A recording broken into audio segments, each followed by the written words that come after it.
From the central United States, it's War Room, the global scenario. I'm Steve, playing the Allies, and Rob, he'll be playing the Axis. The Allied powers, Britain, Soviets, China, are set up at the start in defensive positions. America is set to be offensive oriented, but their forces are 3 rounds away from doing invasions.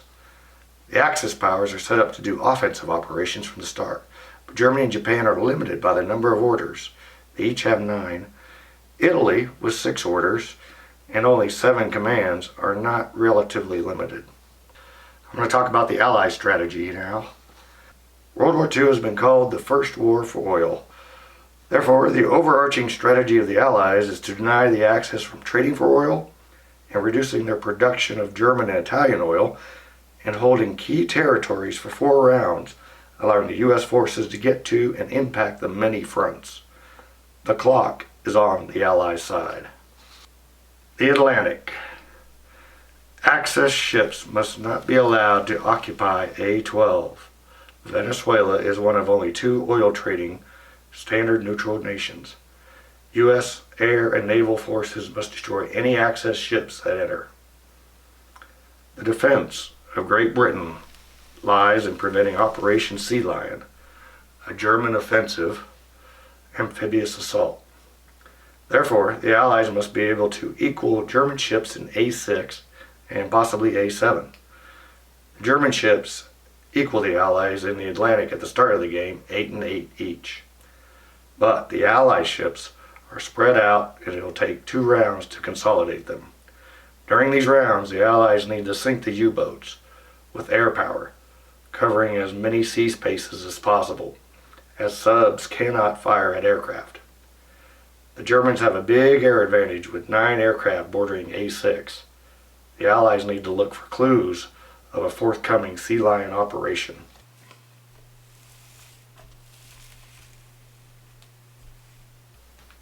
The oil belt. From Morocco to Iran lies a belt of oil territories, half Axis, half Allies. To prevent Axis reinforcements from Europe, the Allies need to be masters of the Med through sea and air power, and prevent Japan from occupying the I-1 sea zone, and more importantly, a land invasion from the east through India must be prevented. Egypt and India are key territories and must be held through 4 rounds. The Eastern Front. Germany's easiest target is Moscow. There are 3 ways for Germany to get there: north, central, and southern routes. Soviets need to take the fight to German-occupied territories, keeping the front as far from Moscow as possible. The Soviets' best defense is a good offense, and they will need help from their allies after round 3. The Caucasus must not fall, nor Bryansk and Archangel. East Asia. The key territory of India is held best by holding Burma and watch for an amphibious operation.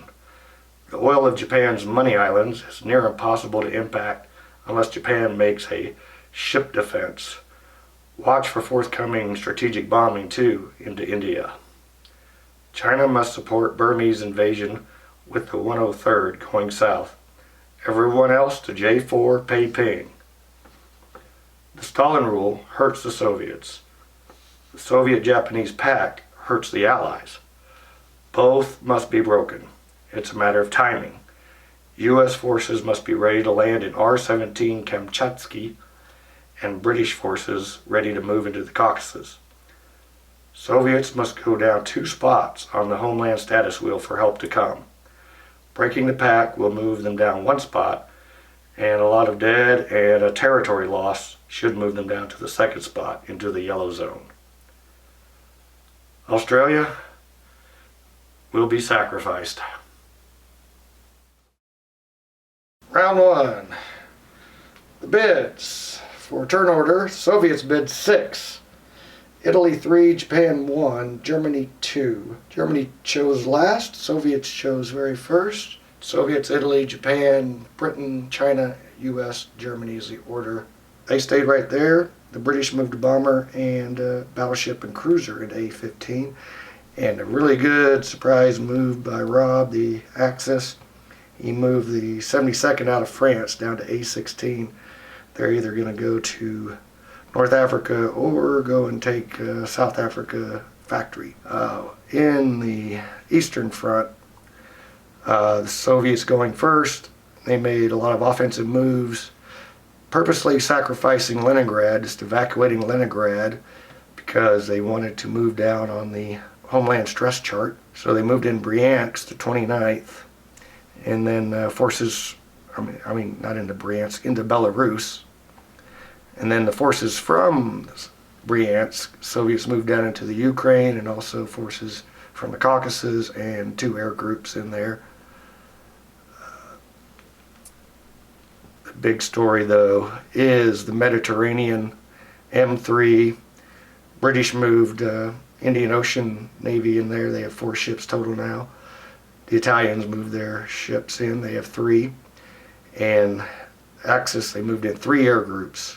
So they got 6 planes, 5 fighters, 1 bomber, and landing troops. Egypt, they just moved in enough to do a little combat and a couple of fighters.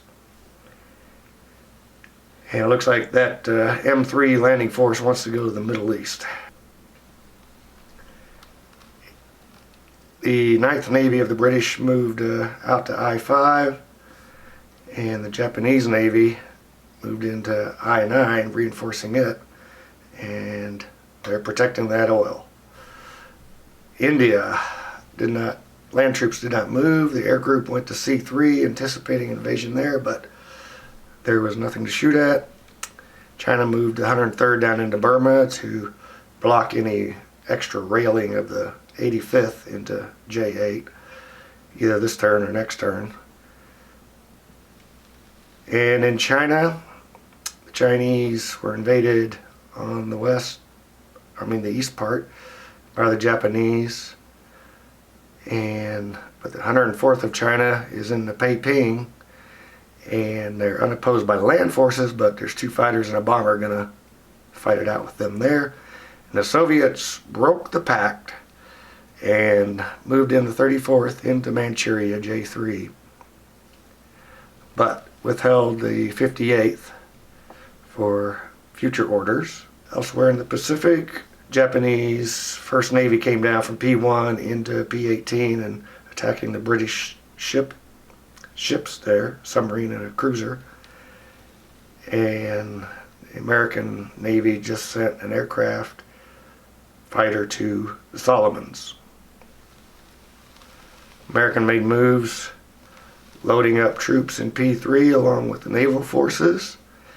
And if Russia drops down to the yellow zone of the dysfunctional infrastructure, then the American and British troops there will be able to land in Kamchatsky on the next turn, the next round.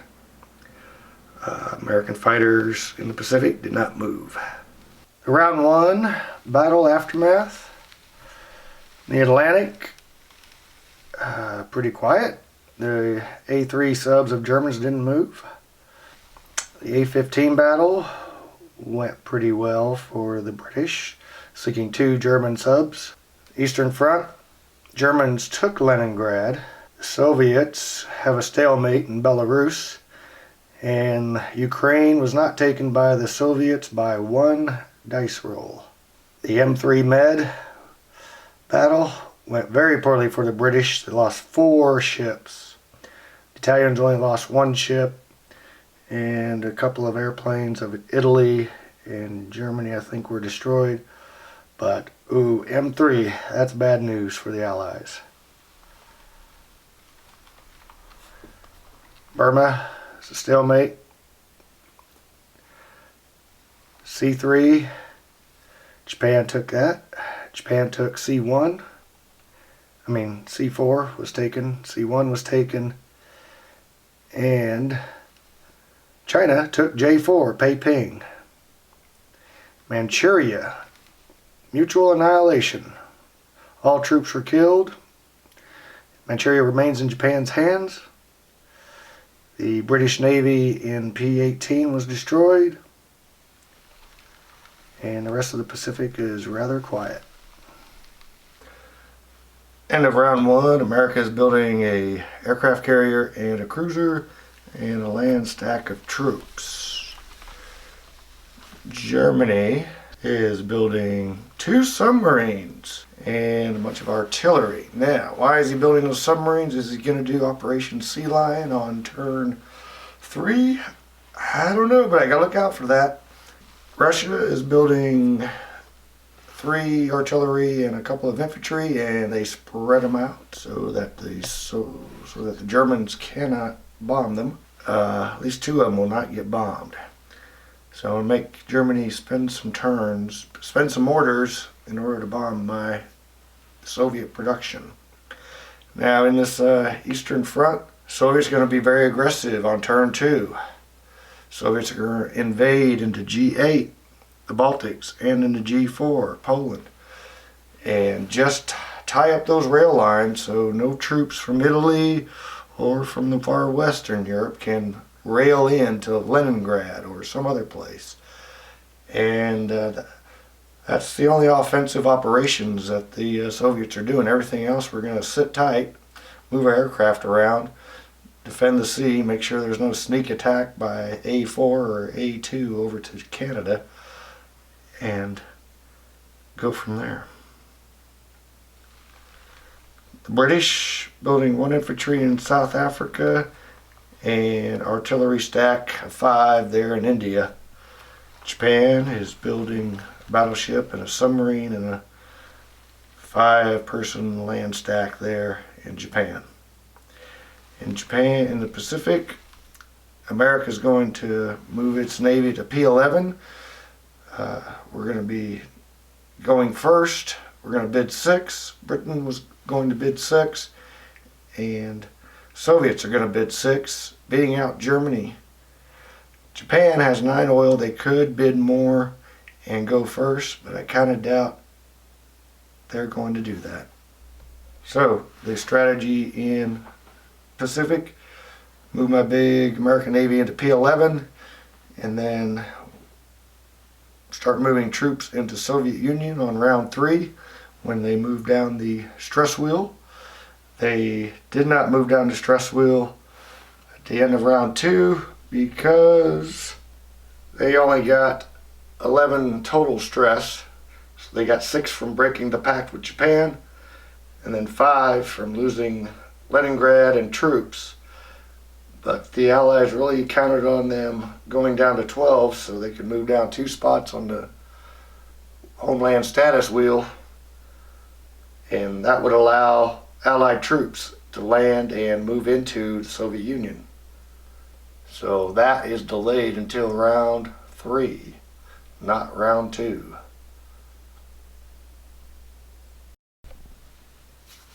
So it is round 2, the beginning of round 2. We've done the moves, and the bidding was the Soviet 6, the US 6, the Britain 6, all bid 6. Japan bid 1. Japan chose the last position of turn order after the 3 big powers of the Allies chose 1st, 2nd, and 3rd. China drew last and ended up going 4th. Italy and Germany filled out the 5th and 4th, 6th and 5th positions of turn order, as you can see. In the Atlantic, submarines of Germany are pinned and being bombed. In A16, the Allies forgot that the troops are not pinned in A16 of Germany, and they moved to a friendly land territory. So he's very disappointed in that. He also screwed up the move from A15 to A16, and that he only wanted to send a battleship, so he's disappointed in that. The Allies moved up to A3 with landing forces and air forces. The Western Front is even more evacuated with the Norwegian troops jumping over to Finland. Soviets thought the Germans were going to rail up to Leningrad. They were trying to block it in the Baltic states, but when went to do a push move and breakout, realized that the Soviets did not have an extra command, so the move into the Baltic states from Belarus was illegal, so it was not executed. Big showdown in Ukraine with the Soviets only having one troop left and one bomber group bombing. That's it. No big surprising moves except the 48th from Berlin, central Germany, moving into Poland. That's leaving the Western Front open, if it is a front yet. You're not sailing there. There's nobody. A6 filled with ships. All right. So. Yeah, but no men. Not yet. I'm not worried. He's not worried. In the Mediterranean, the 59th and the 115th of Germany and Italy went in the Middle East as expected. A less than aggressive attack into Egypt, only Italian infantry joining the fight. And in India, British fighters flew in, but nothing to shoot at. The Burmese battle continues on, and Japan landed amphibious assaults into Manchuria and into Peiping. Lots of aircraft into Peiping, and Japan moved most of its navy into P1, and the 5th Navy from the Indian Ocean over to P17 off the coast of Australia. The U.S. has their entire Pacific Fleet in P11, and the 90th British troops are accompanying them. That's it.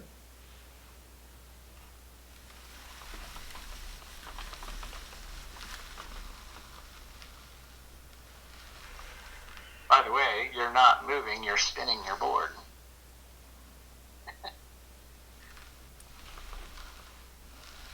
Yeah, the Earth is rotating.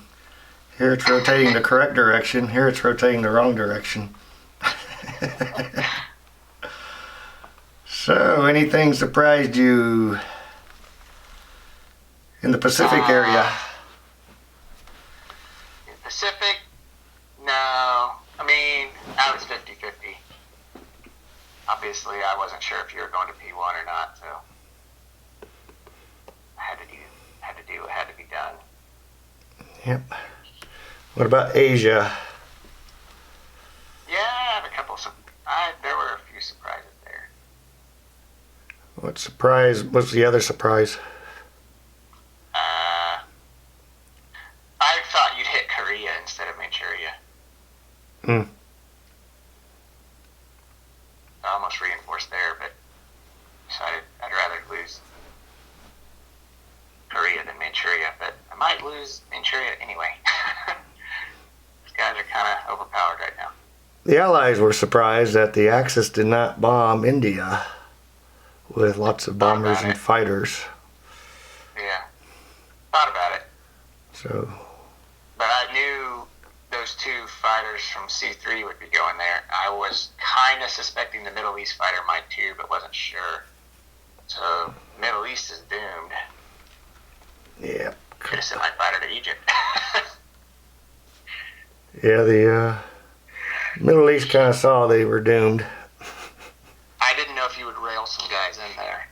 Thought about it, that's why I split them up, but I didn't. Yeah. Well, interesting. Okay. You can stop your video. I never know when you're stopping. Alright, stopping video. Round 2. We've got the morale board. Not a lot of casualties, relatively speaking, for this round. Soviet Union gained 1 stress, and Germany gained 1 stress from casualties. A lot of medals awarded to China. That'll mitigate their stress. Britain's going to drop down on the Homeland Status Wheel, as well as the Soviet Union, and Japan should mitigate their stress with their medals.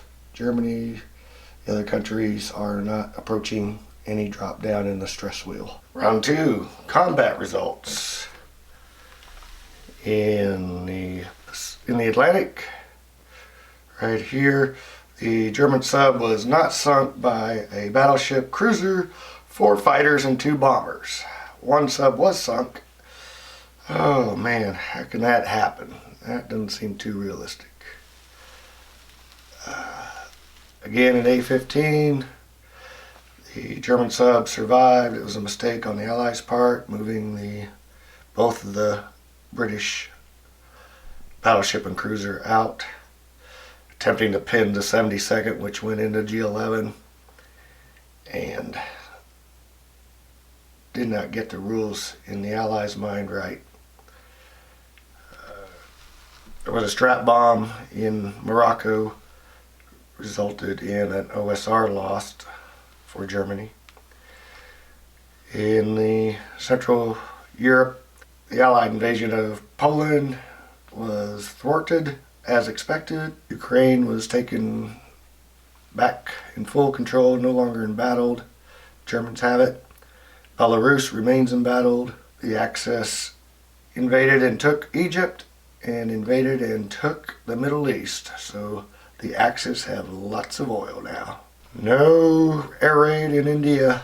Burma is still embattled. Manchuria was taken. Peiping was retaken by Japan, and Manchuria is embattled. 1 artillery remaining for the Japanese. There was a raid, convoy raids, and the navies are still squaring off away from each other in the Pacific. Another big mistake by the Allies for not taking their navies into P1, Sea of Japan, along with troops. Could have done that. Yeah, they probably would have lost a lot of ships, caused a lot of Japanese ships lost. They still might be at a disadvantage at the end of the battle. Instead of being a +1, they still could have landed troops there in Soviet Union, closer to the front. So that was a huge mistake. That means combat for these troops, the 64th, on Asia continent is going to be delayed 1 turn. So landing troops has cost the Allies, misunderstanding landing troops, as in Morocco and in Asia for the 64th in the Pacific, has cost the Allies at least 1 turn in their effectiveness. Bad, bad, bad. Maybe I'll get the rules straightened out in my head someday. You might announce the bids first, although I guess we just said it in the video. Yeah. All right. 3, 2, 1. Round 3. The bids were Germany 4, Japan 4, Soviets 6, Britain 3, US 0. So Soviet 6, they bid the highest. They went first in turn order. Germany and Japan were second with 4, and they went second and third in turn order. The Brits went last, and random draw, the Italians won and went second to last. America moved the 79th off of the eastern seaboard into the ocean. A-13 still combat from last turn, last round. M1, a lot of ships went into M1. You got Italian and German navies in the Med.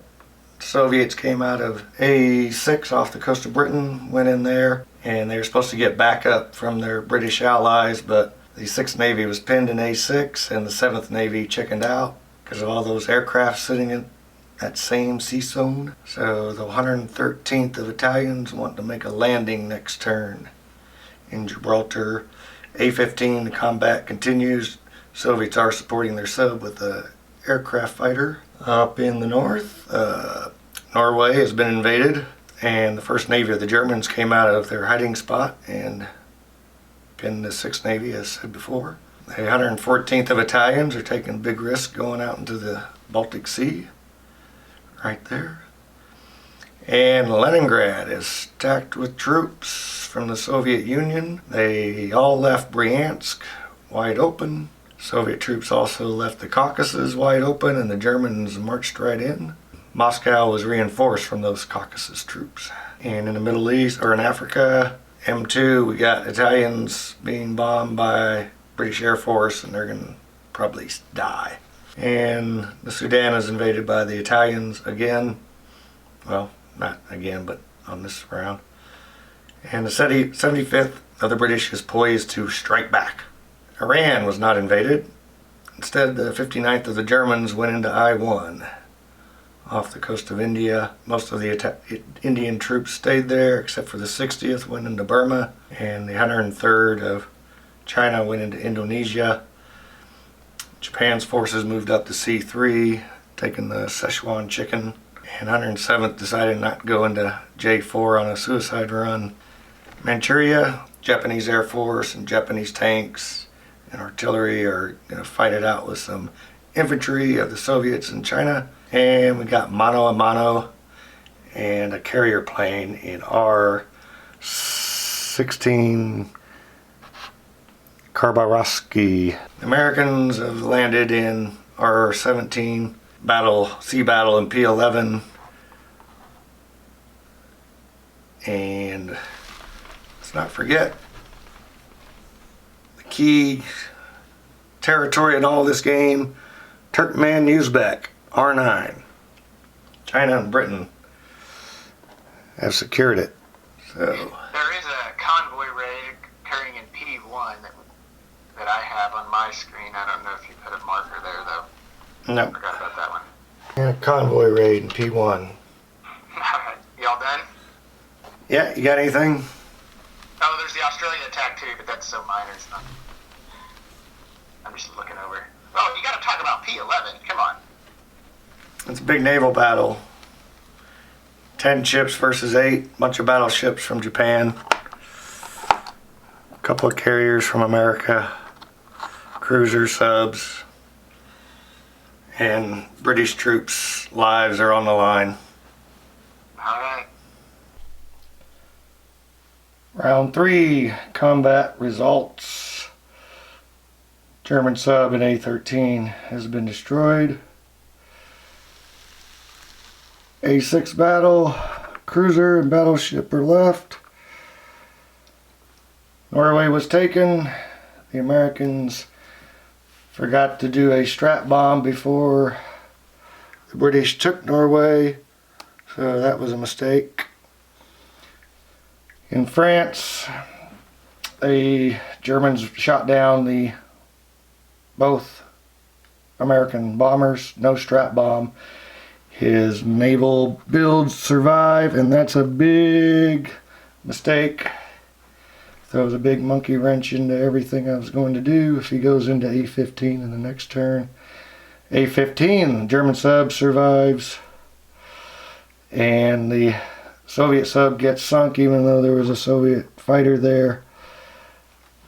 Bad rolling there. In the Med, Soviet sub lost there in M1. Italian troops lost in M2. Up in Leningrad, the Soviets take that, killing all the Germans in there. The Germans retake Belarus.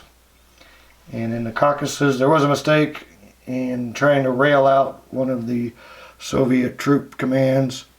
Soviets no longer have rails working, so they had to sit there and get killed by the bombers and fighters and tanks and infantry and artillery. Nothing happened down in I-1. Nothing happened in India. The British take Burma. Chinese take Indonesia. Japanese take C3 Szechuan. And Japanese push all the foreign troops out of Manchuria. And Japanese take R-16 Khabarovsky. There was infantry killed by Japanese carrier plane in Australia.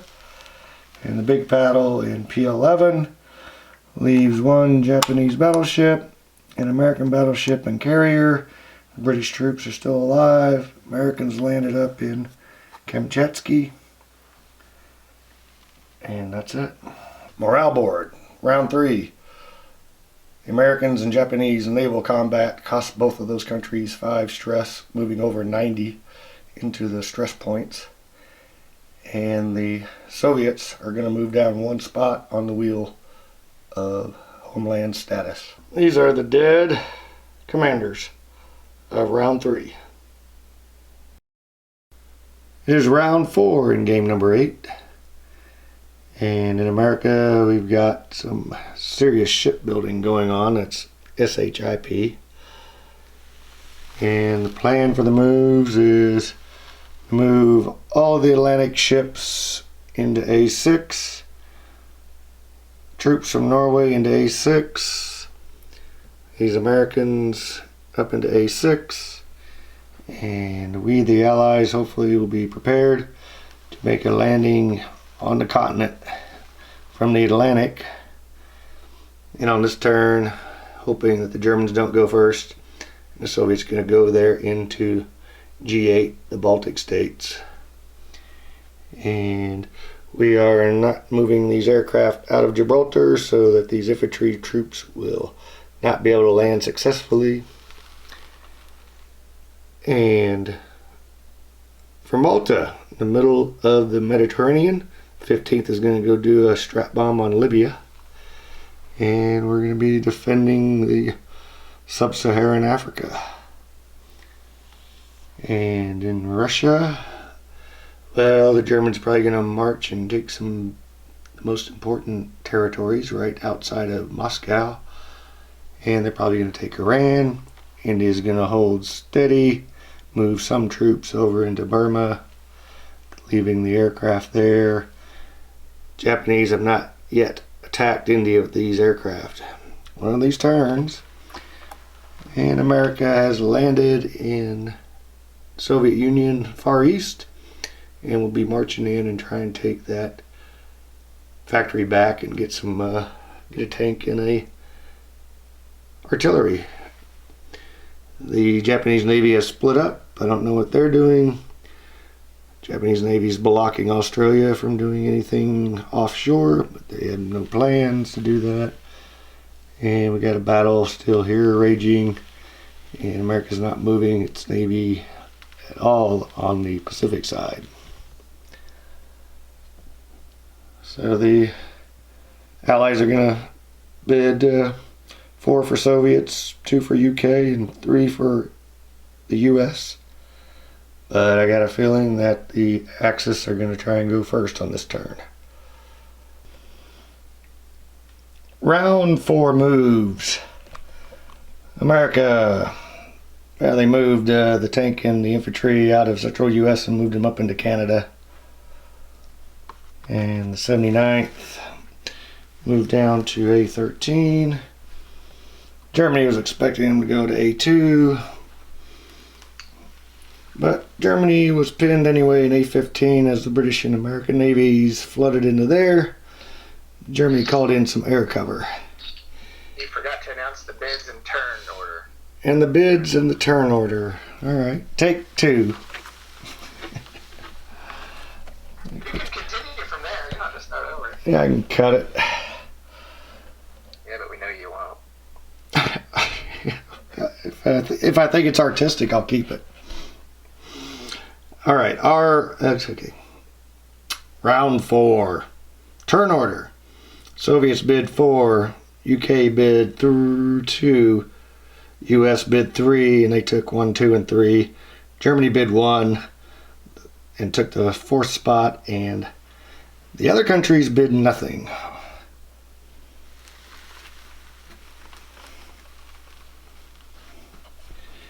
Alright, cut and splice here. And moving up to the English Channel, we got a big melee with aircraft attacking the German ship and British ship in support. Large land forces moved out of Norway, and the 51st came up from the South Atlantic, and they're taking a nice vacation there at the English Channel. The Union of Soviet Socialist Republics moved into the Baltic states, and Italy and Germany are fighting them. German Air Force and the Italian Army moved into Gibraltar, but we've got a lot of Allied aircraft there, and that's going to be a melee. And British aircraft flying into T5 Libya and bombing it. A lot of orders were canceled in the Mediterranean because of all this action up in Northern Europe. Germany is making moves, moving in on Moscow. The Muscovites fled to Moscow. Nothing happening in the Middle East. South Africa, Sub-Saharan Africa, nothing going on there but some maneuvers. But Italy did send some aircraft from Middle East down to the Red Sea.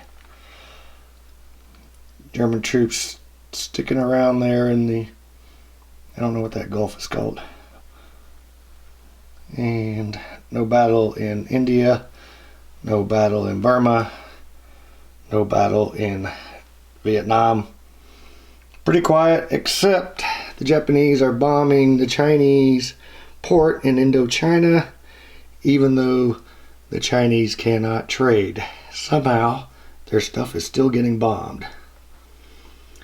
And C4 is going to be lost to Japan, most likely. And the Chinese troops are running to the aid of the Moscows. Japan taking, or attempting to take, Soviet land in the Far East. Big battle in Kharbarovsky. The Americans, more Americans are coming in. Britain has finally invaded Wake Island, and a nice little sea battle going on here with 2 Japanese battleships and a sub against a battleship and a carrier of the US. What's at stake? The 96th of the British. And US Air Force taking a tour of Alaska. He also moved a guy up into Canada, and Americans moved that guy over into A13. You did 3 kind of reinforcing moves back there with America. Yep.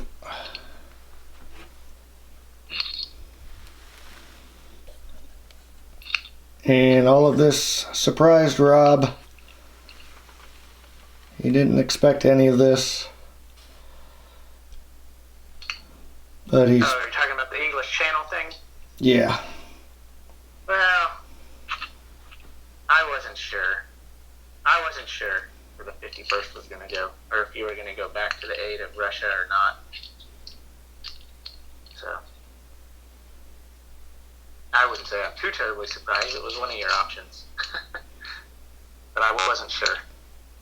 Yeah, I canceled the move for the 38th was supposed to go to the Ukraine. So, Germany had a couple canceled moves. I'm done. Round 4, post-combat. We can see the dead there. Looks like the Americans lost the most, but some might say they have the most to lose. Japan got hit with a battleship going down, and the land dead is not as bad as it's been in the past. We've got a lot of medals awarded for countries taken, and a lot of stress for territories lost. And on the big board in the Pacific, Battle of P11 continues. The battle for Kharbarovsky, right there. Japan has repelled the attack. Japan has taken C4. Japan tried a convoy raid on China, but failed. Nothing going on in India. The Germans took the Volga and Bryansk, and the Germans strap bombed with just one of their bombers out of 4 and destroyed the railroad in Bryansk on a permanent basis. Nothing happening in Africa, except for Libya was strap bombed and an iron was lost. The Allies repelled the Italian invasion of Gibraltar with aircraft. Allies won the Battle of A-15, sinking 3 German ships, losing, I think, 2. Yeah. British cruiser survives. No, you lost 3 there. You lost a cruiser and 2 battleships. Oh yeah, I tried to outnumber them. And, yeah, so 3 and 3. Battle of A6, Germans lost 1 ship there under heavy air fighter attack. They got a bomber though. Yeah, got some good rolls. And the Baltic states were taken over by the Soviets. And Japanese took 2 Russian countries as well. yes, took some Russian oil and 1 Russian OSR and 1 Russian iron.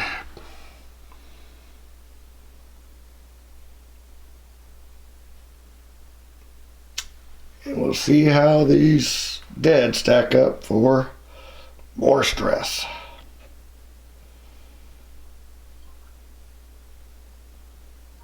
Got anything else, Rob?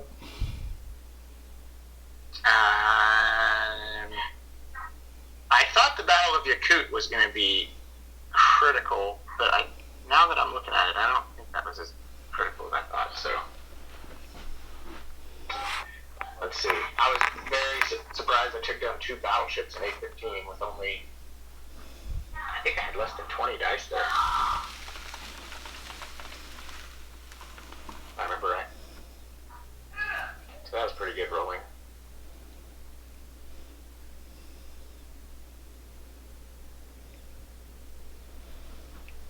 And we'll see if the Soviets go down further on the stress wheel. See if any other countries move down.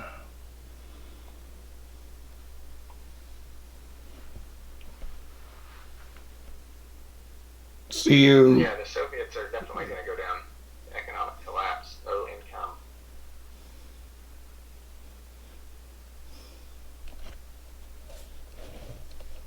They have 9 stress and 2 metals.